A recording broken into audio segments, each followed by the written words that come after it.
ஒரு ஊரில் ராமு சோமு என்று இரண்டு நண்பர்கள் இருந்தனர். அவர்கள் மணல்வெளியில் நடந்து போய்க் கொண்டிருந்தார்கள். ஒரு கட்டத்தில் இருவருக்கும் ஒரு விஷயம் குறித்து வாக்குவாதம் ஆரம்பித்தது. அது வாய்ச்சண்டையாக மாறியது. சோமு கன்னத்தில் அறிந்துவிட்டான் ராமு. சோமு அதற்கு கோபிக்கவில்லை, அமைதியாக அமர்ந்தான். சோமு தன் விரல்களால் மணலில் இன்று என் உயிர் நண்பன் ராமு என் கன்னத்தில் அறைந்து விட்டான் என்று எழுதினான். ராமுக்கு ஒன்றும் புரியவில்லை. இருவரும் நடையை தொடர்ந்தார்கள். வழியில் ஒரு பாலைவன ஊற்றை கண்டார்கள். நடந்ததை மறந்து அந்த ஊற்றில் வெக்கை தீர குளிக்க ஆரம்பித்தார்கள். சோமு காலை திடீரென்று யாரோ இழுப்பது போன்ற உணர்வு. அவன் புதக்குழியில் சிக்கிக் கொண்டான்.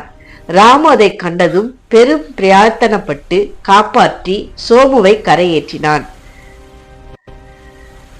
உயிர் பிழைத்த சோமு ஊற்றை விட்டு வெளியே வந்ததும் அருகில் இருந்த ஒரு கல்லின் மீது அமர்ந்தான்.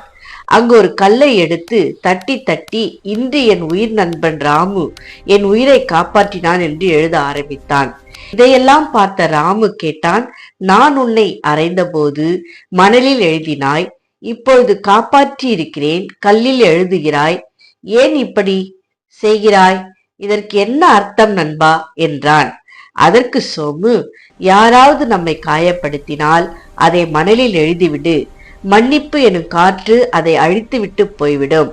ஆனால் யாராவது நல்லது செய்தால் அதை கல்லில் எழுது. காலத்தை தாண்டி அது நிலைத்திருக்க வேண்டும் என்று அம்மா சொன்னாங்க என்றான்.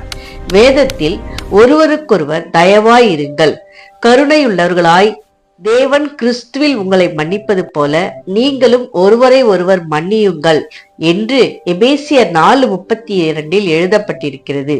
உங்களை பகைக்கிறவர்களையும் நேசியுங்கள். மத்தேயு 5:44 வார்த்தையின்படி தீமையை மன்னித்த சோமுவுக்கு ராமுவின் மூலமாய் நன்மை உண்டானது. அவர்கள் அன்பு அதிகரித்தது.